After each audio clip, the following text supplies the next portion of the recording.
Hello, I'm Danielle Wozniak, Provost at the University of New Haven. Excuse me. It is my honor, on behalf of our Planning Committee, to welcome all of you to the university's 18th Annual Holocaust Remembrance. Our ceremony today coincides with observances taking place all over the world. That such an event has become a tradition at our university is most fitting.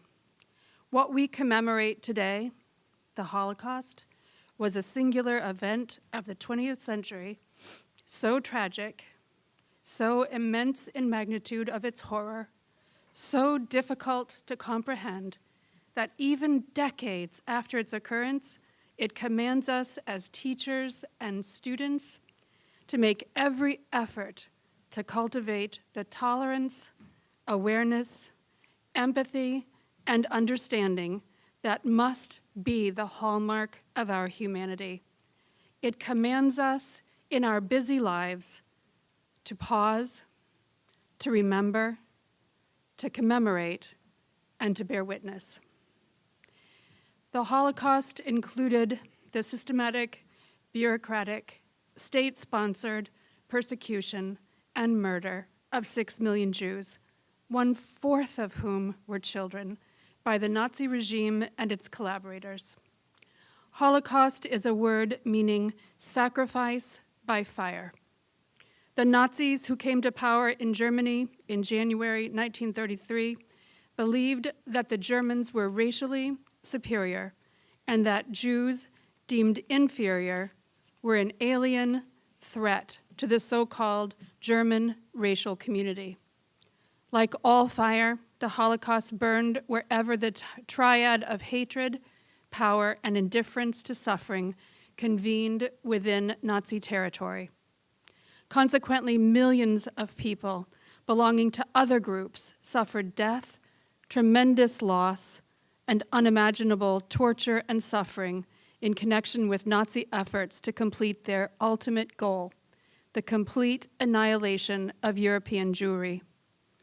The thorough persistence of the Nazi regime in effecting their evil purpose, combined with the generally inadequate assistance preferred by the rest of the civilized world, resulted in the loss of 2/3 of European Jewry. The Holocaust was among the greatest of calamities to befall the Jewish people, who in their long history have had many tragic events to recall. Today's observance is intended to solemnly honor with utmost dignity the memory of those who were slaughtered. Such an act of respect and remembrance is entirely in keeping with Jewish custom and with what is good and commendable in our general cultural tradition. But that is hardly all that motivates our observance today. Equally important is the opportunity it provides to instill in our students the clearest possible lesson on the importance of ethical behavior, particularly in the context of the respect for human life and dignity in all its manifest diversity. This is an objective that the University of New Haven takes quite seriously, as evidenced by its sponsorship and cultivation of related activities and programs. For example, the university has established the Myatt Center for Diversity and Inclusion. The College of Arts and Sciences has added a continuing course entitled Genocide in Modern Times, The Call of Memory. And the Poland Study Abroad program has come to involve Holocaust education, which includes visits to Auschwitz and the Auschwitz Jewish Center. Also, very significantly, we have created the Oskar Schindler Humanities Endowed Professorship, which rotates every 3 years on a competitive basis to a professor who will dedicate research and academic time working with students to inculcate principles underlying the highest standards of human conduct. 3 of the university's previous Schindler professors, Marty O'Connor, David Schroeder, Tim Palmbeck, and the incumbent, Erica Haskell, are all active members of our event planning committee who have made significant contributions in shaping and preparing for this event. Again, I want to welcome you and thank you for coming to join in this moment with us. Dr. Ira Kleinfeld, Professor Emeritus and Chair of the University's Planning Committee, is our Master of Ceremonies.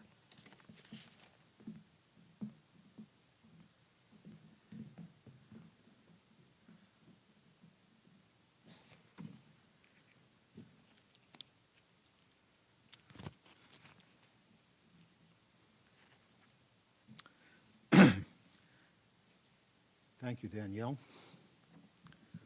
We begin with the ceremonial lighting of candles, which is in keeping with the Jewish tradition of remembering and memorializing the dead. It has become our custom to light 8 candles, 1 for each of the million Jews who were slaughtered, making 6 in number, 1 in recognition of all the other groups who were ruthlessly and wantonly slaughtered, such as Jehovah's Witnesses, gays and lesbians, and the mentally and physically handicapped. And the 8th, in recognition of those righteous individuals who stepped forward to give aid and comfort at great personal risk to themselves and to their families. The candles will be lit by our student candlelighters who are named in the program. Please come forward.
With our candles lit, we shall now see a remarkable video by the world-renowned Israeli sand artist Ilana Yahav.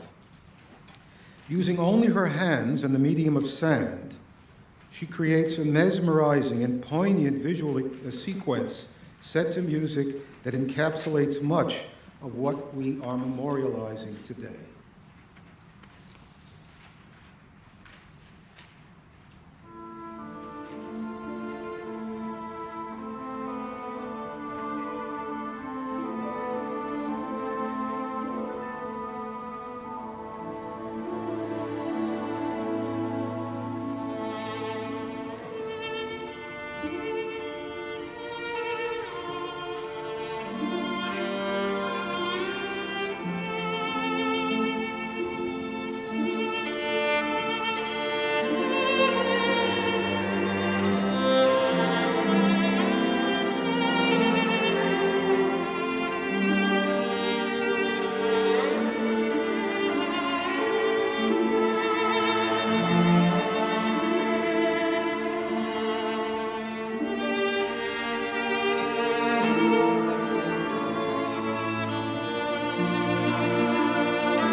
While it is of utmost importance to remember the victims of the Holocaust, it is also necessary to pay special tribute to those individuals who offered aid and assistance, who provided refuge or escape, all the while at great risk to themselves and to their families. To gain a perspective on the character of such individuals, who exhibited the highest levels of both humanity and courage, I draw upon an anecdote of our second remembrance speaker, U.S. Representative Sam Gadenson, who addressed us in 2005. Representative Gadenson was himself the child of Holocaust survivors, his parents having been hidden during the war by a Polish farmer and his family. Reflecting on the meaning of the actions that his family's protectors had undertaken, Representative Gadenson admitted that the choices facing such a potential helper were so awesome in consequence that he could not honestly be certain that if he were in the same circumstances, that he would be able to make the heroic decision made by that Polish farmer. The actions of righteous individuals are worthy of recognition, not only from a historical perspective, but also due to the tragic fact that the world has not changed sufficiently since the darkest days of the Second World War. Since then, the world has witnessed additional organized mass murders and genocide, including the killing fields of Cambodia, the internecine strife in Rwanda and Darfur, and most recently in and across the Middle and Far East in Syria and Myanmar, where many hundreds of thousands of refugees have fled for their lives. And in these last weeks, we have all become acutely aware of the horrific events in Ukraine, which, although not genocide, constitute a premeditated, massive, cruel, and brutal assault on human life, which has led to death and destruction and a massive flood of refugees whose plight is overwhelming. What has occurred in Ukraine will likely come to be thought of as a crime against humanity, which is a concept in international law developed after World War II as one way to hold the Nazi leadership responsible for the genocide that they had perpetrated. If that were not all, we must also face the most troubling resurgence of violent and murderous hate crimes everywhere, even in our own country, where extremists have taken to the streets aggressively trumpeting their anti-Semitism and racism. Considering all of this, it is imperative that we remind ourselves and teach our students about our common humanity. With these things in mind, I now have the pleasure to introduce Professor Eva Cooper, who was born and raised in Budapest, and Adam Lindstrom, a student in the National Security Program, who is from Sweden. And the person who we will pay tribute to, Raoul Wallenberg, was instrumental in the survival of our keynote speaker and her family in Budapest. He was a remarkable and courageous Swedish man who saved thousands of Hungarian Jews during a most critical period.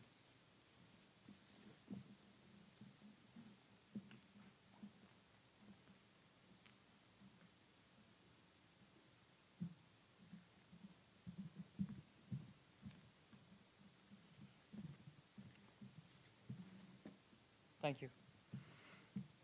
My name is Adam Lindström, and I will, together with Eva, read the Wallenberg tribute.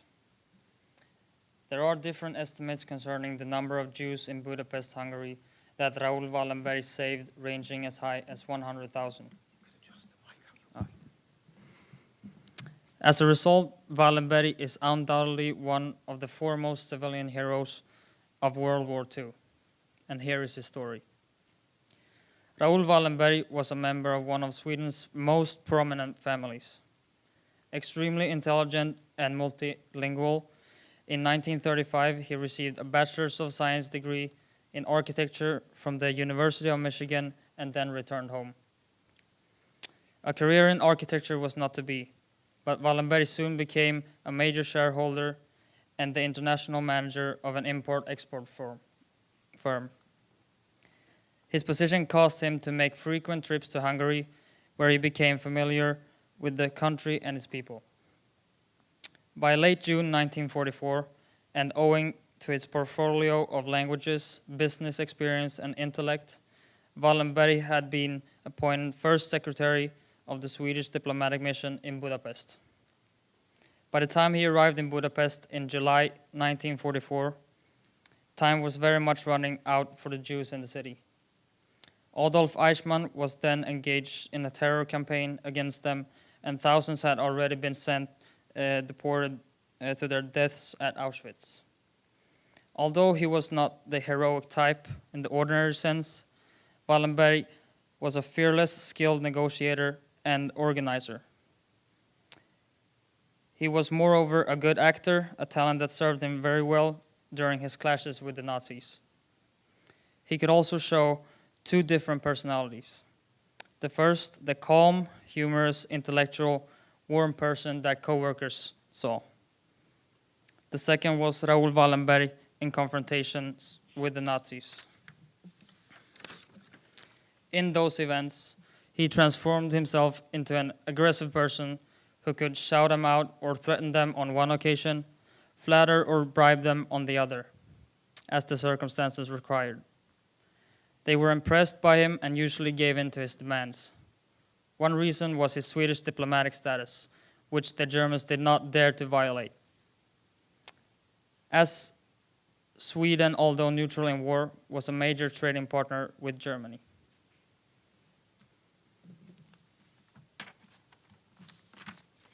Thank you, Adam.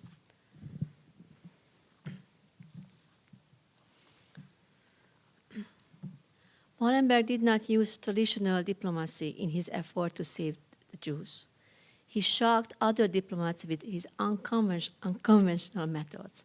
He successfully used everything from bribery to threat of blackmail.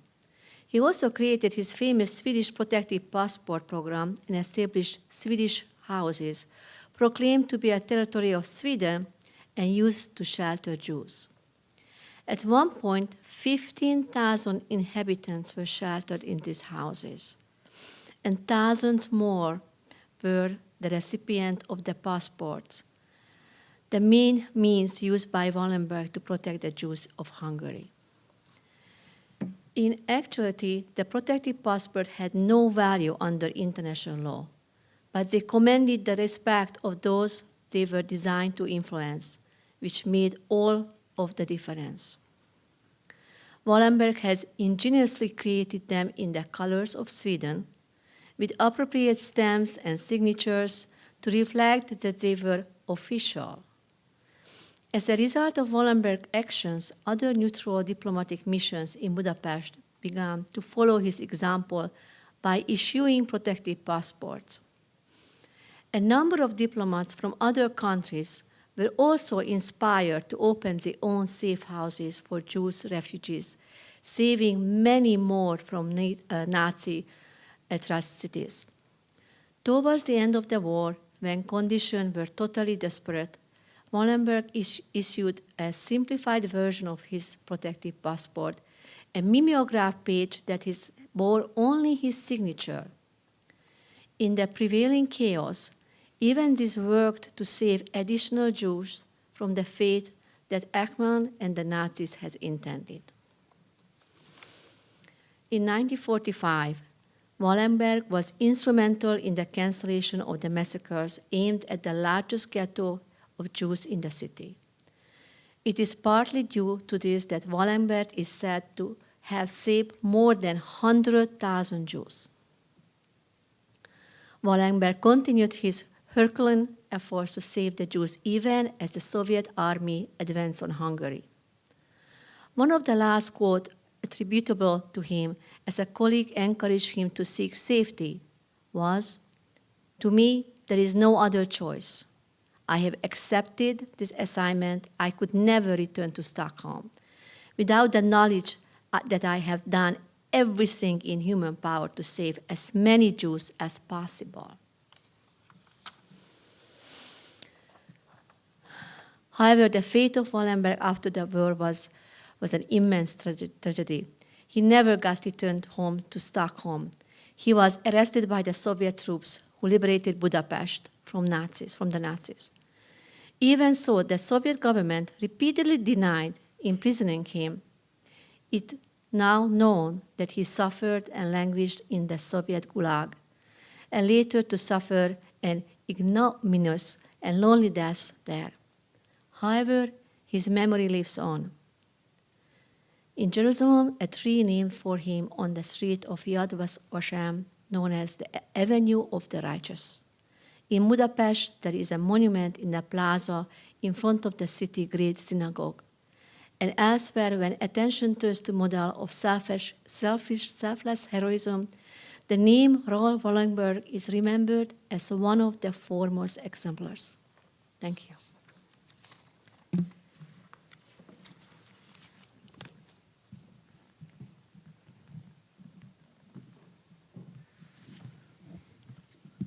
Thanks to both of you. At an interview some time before his death, Nobel laureate Elie Wiesel was quoted as saying, quote, "I firmly believe that to listen to a witness is to become a witness." And with that in mind, I have the very great honor to introduce our keynote speaker for today's ceremony, Eva Cooper. Eva Bruce Cooper was born on March 18, 1934 in Budapest, Hungary. Her extended family was large, her parents were well educated, and her father was very successful in business. So her childhood was pleasant and secure. Eva was little affected by the war until 1944, when the Germans occupied Budapest in March. Eva's father was prominent in the Jewish community, and the family was able to retain their apartment in a house designated for Jews. In October, Eva's parents secured protective papers from the Swedish diplomat Raoul Wallenberg, as we just heard. But the family decided not to stay in one of the safe houses. Instead, they hid in and later near Budapest until the Soviet liberation in 1945. By doing so, they escaped the deportation and death that was the fate of 440,000 other Hungarian Jews. Eva and her family came to the U.S. after the war in 1947 to make new lives for themselves. Eva has one daughter who is here with us today and 3 grandchildren, one of whom is here with us today. And she's been an active speaker and educator about the Holocaust.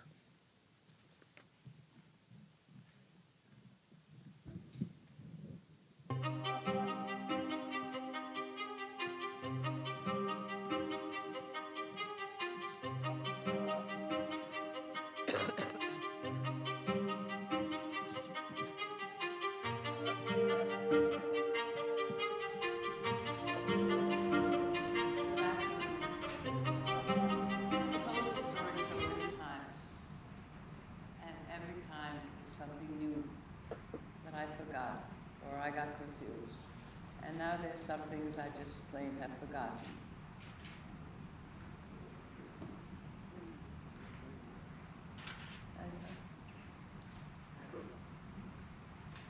I don't know if this is working. I don't think it's working. It's working.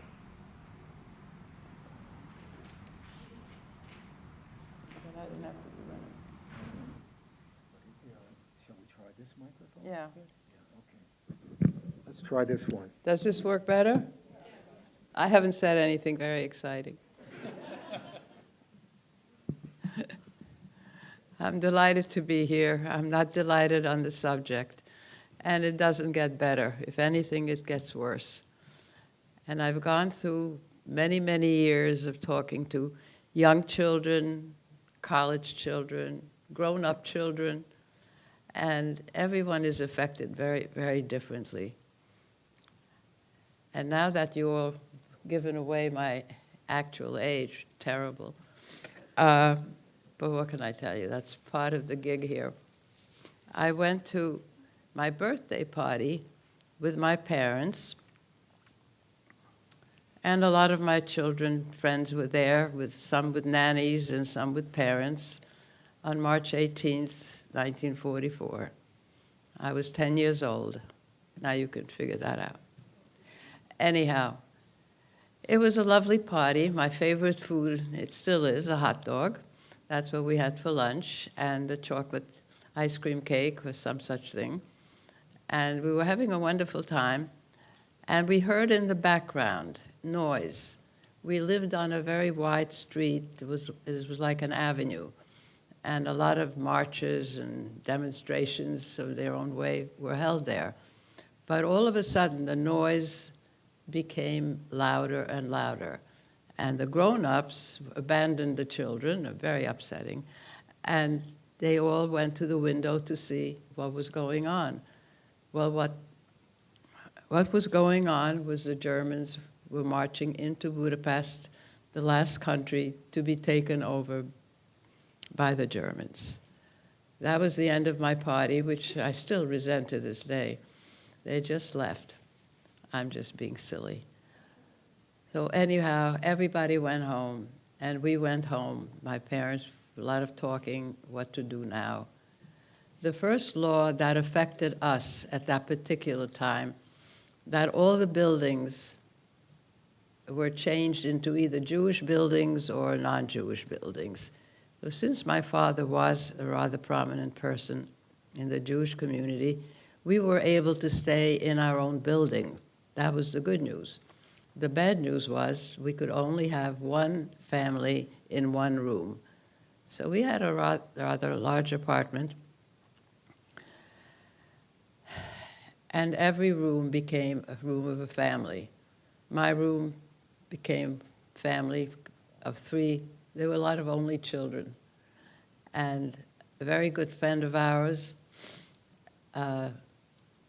became in another room, and a cousin of theirs, and an aunt and uncle, and all that. And everybody sort of tried to make a joke out of the whole thing, because nobody really knew what to do. One of the things that was going on is that you couldn't have a cook, or you couldn't have a cleaning lady, or you couldn't have a marketing person, which made it a little difficult because most of these ladies didn't know what to do about these things. That's why other people took care of it, which was kind of sad. But very, very quickly, especially my mother, who only knew the kitchen to give instructions of what to shop and what to buy for dinner and all that. But everyone, all of a sudden, took on a role. Who would do the cleaning, and who would do the laundry, and who would do the cooking? We had a very nice aunt who did a lot of cooking. She was very good. And we sort of created a whole atmosphere, but there was, underneath it all, we were scared. We didn't know what was going on. All of a sudden, there were wagons outside with people thrown on the wagons. We didn't know where they were going. And of course, when I say I was 10 years old. I just did what I was told to do and tried to behave myself and not question. My mother said, don't question, don't disagree with whatever they say. Just remain calm. Well, we ended up with a little business on the side because we were worried that our parents weren't working anymore and I would be poor. So one of my boyfriends, I started at a very young age. I was 10 and he was 11. That was my parents' best friends. And he and I went out and bought newspapers late at night. We charged, we knew better than that, for the delivery. We also, I think, made, and I'm not sure about that now anymore, we bought the newspapers. Oh yes, we made cigarettes. Everybody that threw cigarettes out into the garbage, we picked it up. We cleaned off the burned part and took out whatever tobacco was left and took toilet paper and did whatever it is, put this tobacco in, and we sold it. That's how we survived since our parents weren't working. Anyhow, the food situation was awful because the Jews couldn't go out to market till the end of the day when it wasn't the best of stuff that was around anymore. And so it went until October that we managed to live together and almost made jokes of things like putting the toilet head down for the boys and the girls. That became a big deal. And, but otherwise we managed. October came around, and all of a sudden my parents came into my room and said, we're all going to go out now. And of course I said, where are we going? As a 10-year-old would say. He says, well, we don't really know. This is an adventure. We're just going to go out and find somewhere else to sleep. And this didn't sit very well for me. One of the things that I packed into my backpack was my pillow, which went with me for 20 or 30 or maybe even 40 years. I know I was a married adult and the pillow was still with me. And I know my mother put on 2 or 3 dresses on my body, and everybody took a little backpack, and off we went. The first place that we knocked on the door, they said they're sorry, but they're not going to be able to put us up. So we went somewhere else, and we went to a couple of places. We also, along the way, acquired the papers from Wallenberg, and we did go to the Wallenberg home. But there was so many people there that my parents were worried that this was a good opportunity just to drop one bomb into the one house and get rid of everybody. So my father was probably right, and we just left the house because there were too many people there. And we ended up going to somebody's house who took us in, who was actually, my father owned the building. The people in an apartment were empty, and they said that we could use the apartment for a while. So we all packed up our little bags. And before I continue, I have a very short little audio that I just would like to play you. I'm supposed to tell somebody that. Anybody home?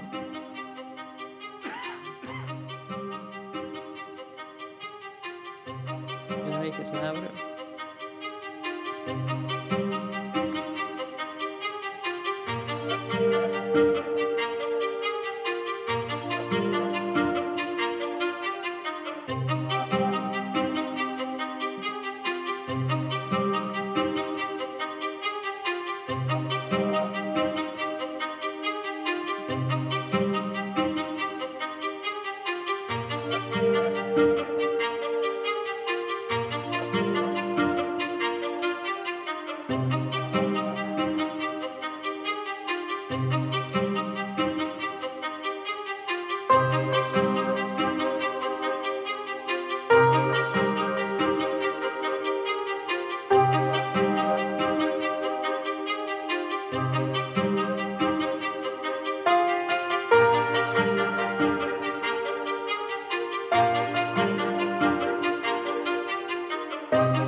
Well, I just thought it would be interesting to have live people show you what it was like. And my father never did any hard labor or even little labor. So what a lot of these guys came home with all sorts of conditions because they couldn't deal with it. And as only my mother would have done, she was worried about him. He was old, he was in his 30s. And so she knitted an angora. I don't know if you know, an angora is kind of a soft wool. It sort of looked like a girdle. So she went up to the labor camp and found somebody and asked that person to give my father this to put on, not as a girdle, but to keep him warm because it was winter and it was very, very cold. Subsequently, the other guy was much younger than my father. He went to Auschwitz, but he came back and was alive, and my father, thank God, came back. Because after that came another chapter where the war was getting worse, the fighting was getting worse. My father was busy trying to get shoes off dead people because some of our shoes, especially for the grown-ups, was wearing out. And it was cold. And we ended up leaving Budapest and went to sort of a suburban farm area where we were hoping we would be safe. And we just slept on the floor. I slept between my parents. That's how I kept warm. There were no bathrooms. Oh, my mother did a terrible thing, but she did confess. She stole an egg after she saw a chicken laying an egg. And out of that one egg, I don't know how and with what, but she made me my favorite little yellow cake with whatever was left, because I was a terrible eater, and if I didn't like it, I wouldn't eat it, which was not a good thing to do during the war, because there weren't too many choices.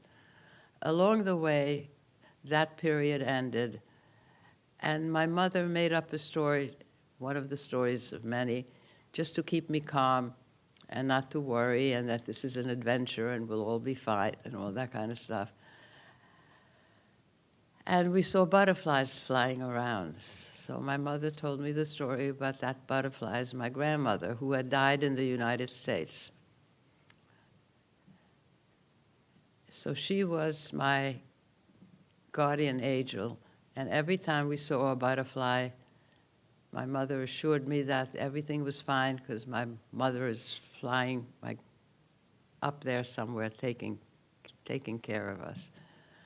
And so it went on with the war, and the war got a little bit slower, and we started to pack up because it seems that the Russians and the Americans had already settled in. We didn't have very good laundry service, by the way.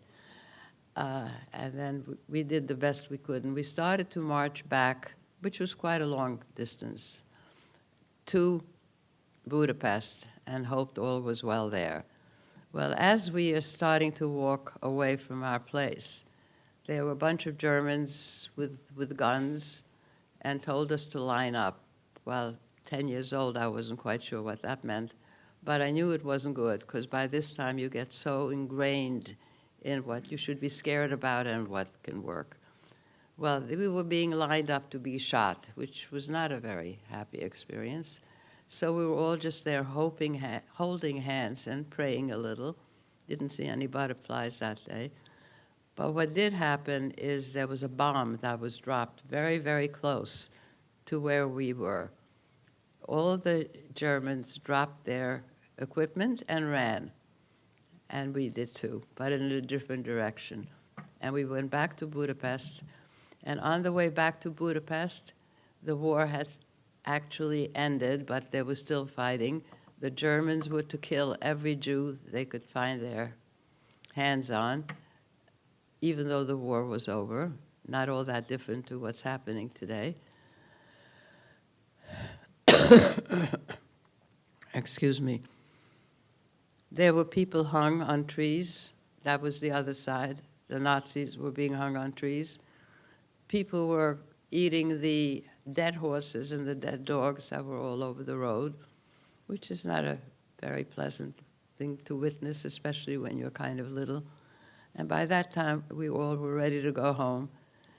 And my father insisted that if there was any German in our apartment, he would shoot him. My father wouldn't have killed a fly, besides that he didn't have a gun, but he was really angry, and we went back to our apartment, a lot of bullet holes. My grandson Andy went back to look at that apartment, but we never quite got in.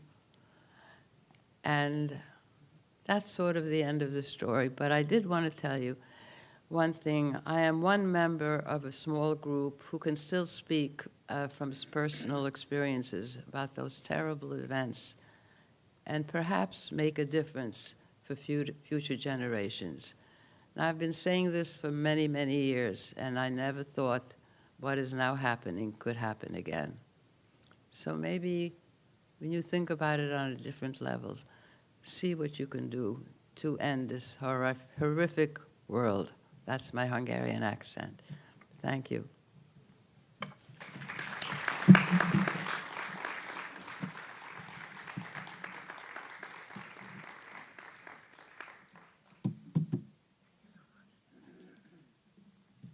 Taking my candy.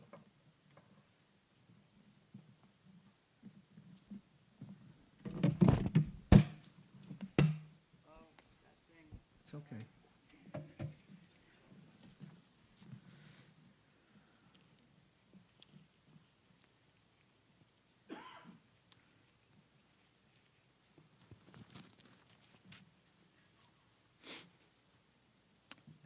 Thank you so much, Mrs. Cooper, for your very inspiring words and tempering words.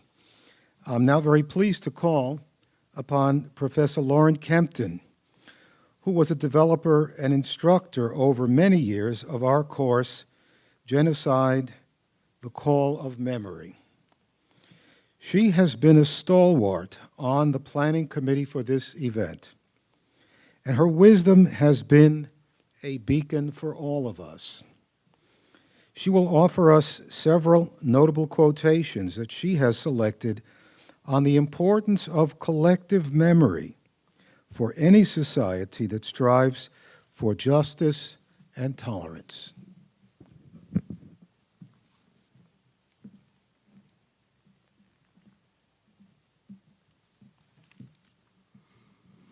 I try to live my life by quotes, and I start each of my classes with a quotation. So I want to share some quotes with you today. But the most important quote is, when you hear a witness, you become a witness. We have just heard an incredible witness. And as Ira quoted, that witness wants us to continue to tell her story wherever we are, particularly in the situation the world is in.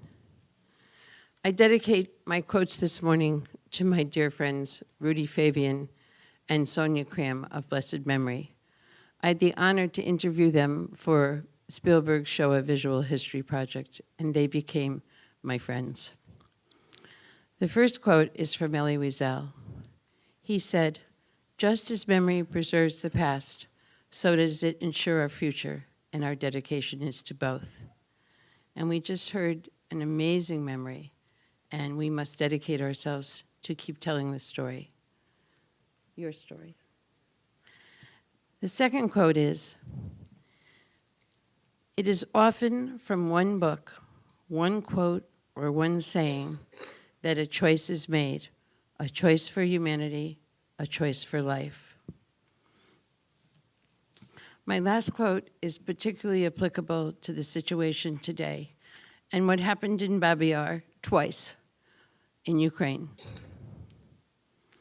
Whenever men and women are persecuted because of their race, their religion, or their political views, that place must, at that moment, become the center of the universe. This was said by Elie Wiesel. May his memory be of a blessing.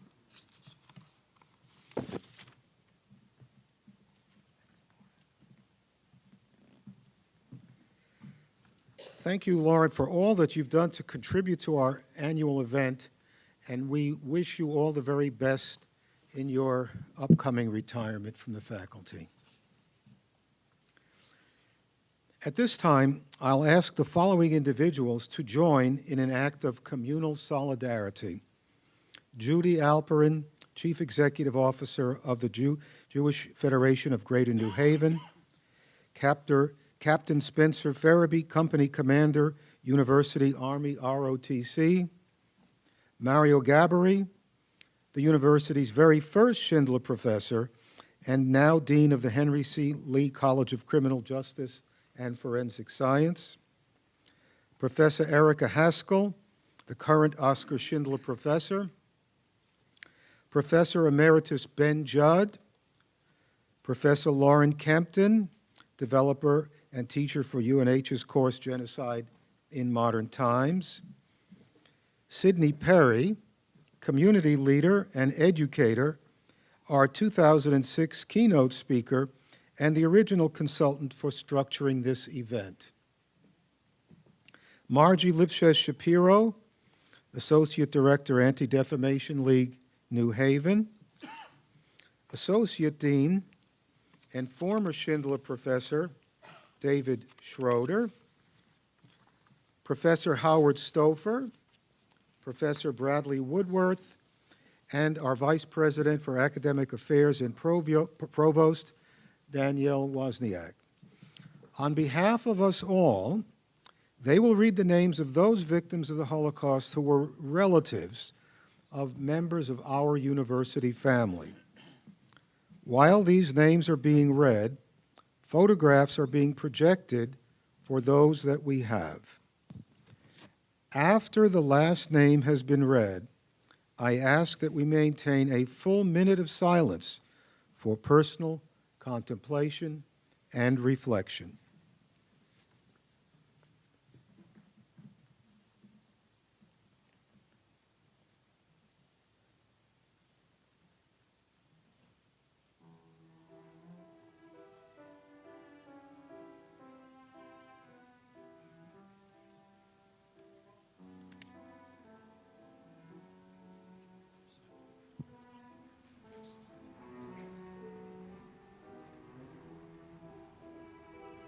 Maurice Kopman, Pearl Kopman, Shlomo Morginsky, Aram Morginsky, Efem Morginsky, Moshe Morginsky, and Rivka Morginsky. Adek Kaufman, Joseph Glucksmann, Margaret Glucksmann, Morris Chachka, Hannah Chachka, Anya Kopman, Hella Kopman, Balsia Kopman.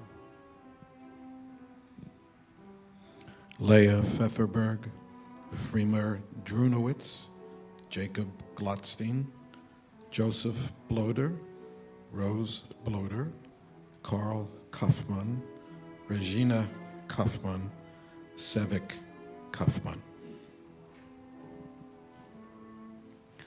Herman Joras, Selma Joras, Alaka Klein, Bertie Klein, Cornelia Klein, Francine Klein, Gabrielle Klein.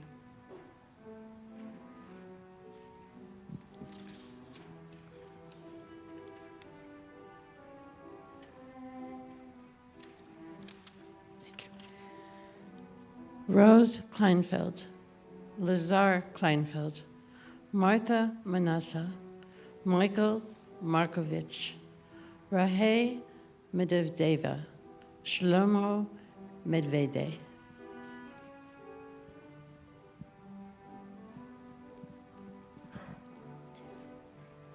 Moshe Mendelovich, Rachel Mendelovich, Arnold Mensch, Estine Fisk, Anna Rezvina, Israel Rezvin, Hilcha Roset, Sifra Roset, Ilis Salomon, Irma Solomon, Samuel Solomon.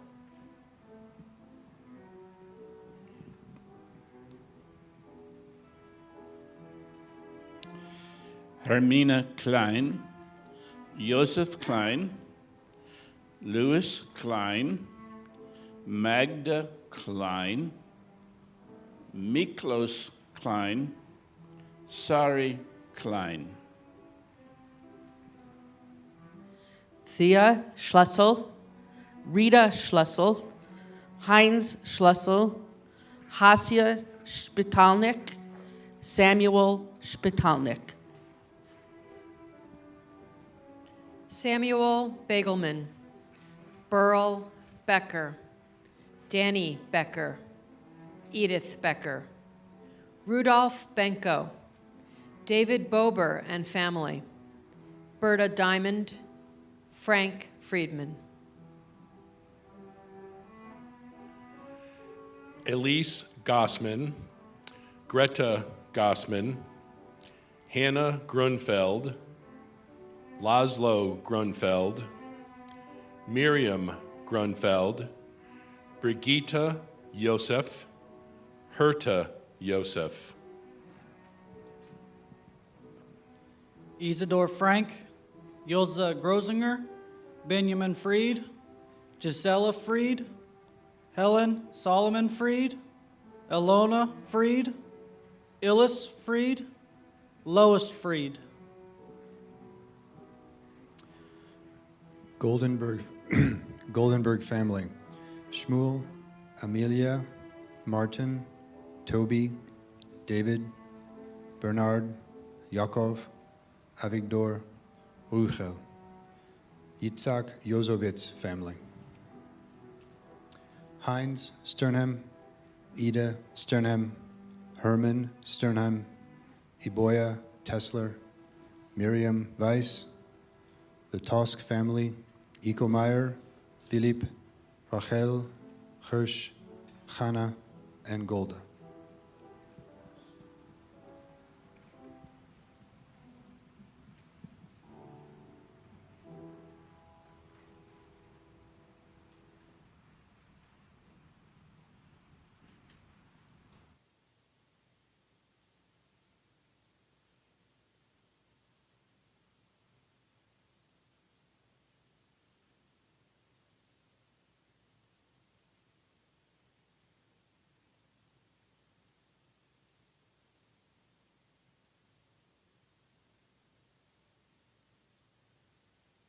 Thank you.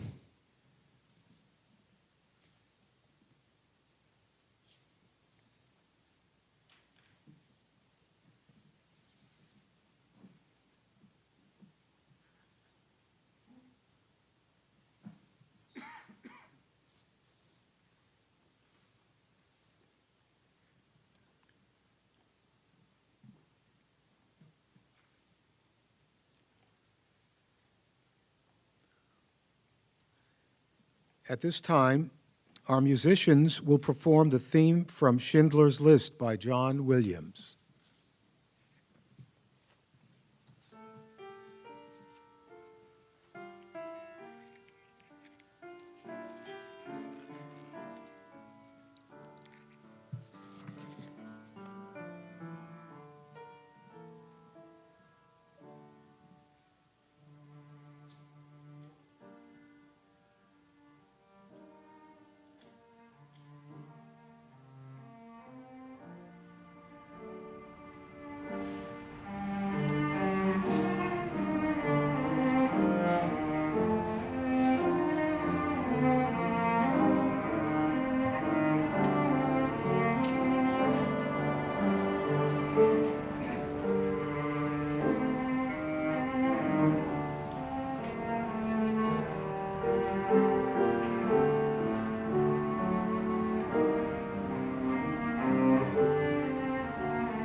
Our ceremony concludes with the chanting of a traditional Hebrew memorial blessing, worded specifically in memory of the 6 million.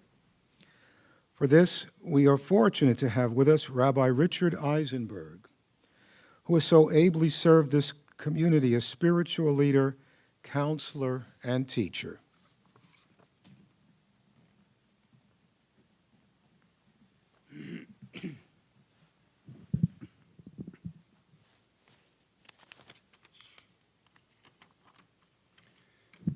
The traditional Hebrew memorial prayer, Emile Rachamim, has been adapted to include reference to the 6 million who perished. But in the traditional versions of this prayer, we have included a pledge to give tzedakah, to devote our lives to deeds of charity, goodness, and loving kindness. And in so doing, we are able to best honor the memories of those who have died by being good and living well, and being an example of goodness and righteousness to the rest of the world. So I guess it's not on the program, but I would invite you, if it's okay, to please stand, those who are able to, because it is traditional to rise during the chanting of this prayer.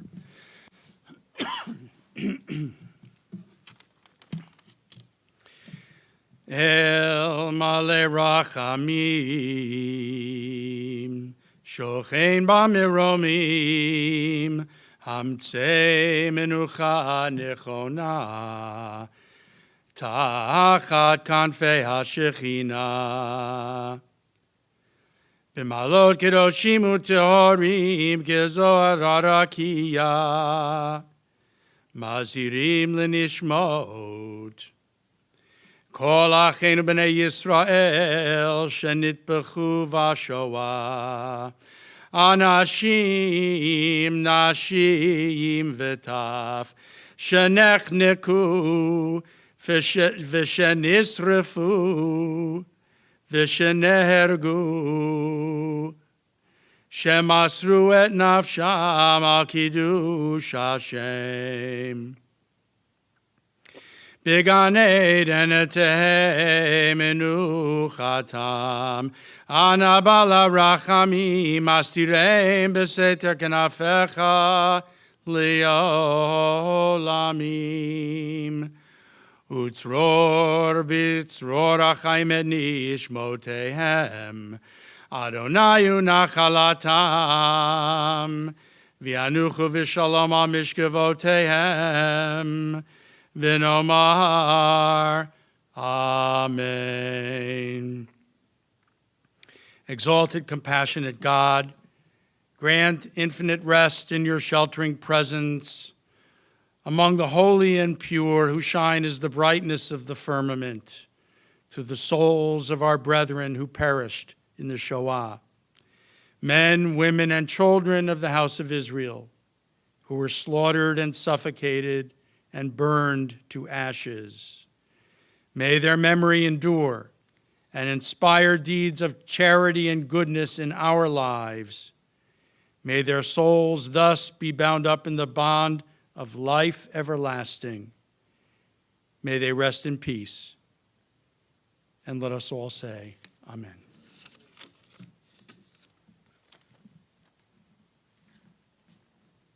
You may be seated.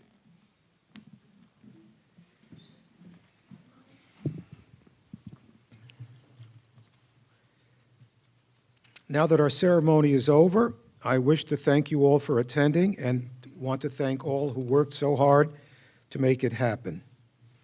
At this time, I wish to thank President Stephen Kaplan for his steadfast support and commitment to this event and for all that it teaches our students. Also, thanks to Provost Danielle Wozniak for her dedicated participation, and to our faculty, staff, planning committee, and the other university personnel whose names are listed in the program, and without whom this annual remembrance could not take place. And now, at the moment of our conclusion, I want to pay special tribute to our keynote speaker, Mrs. Eva Cooper, whose steadfast commitment and dedication will serve as an enduring inspiration and example. Thank you for being with us today.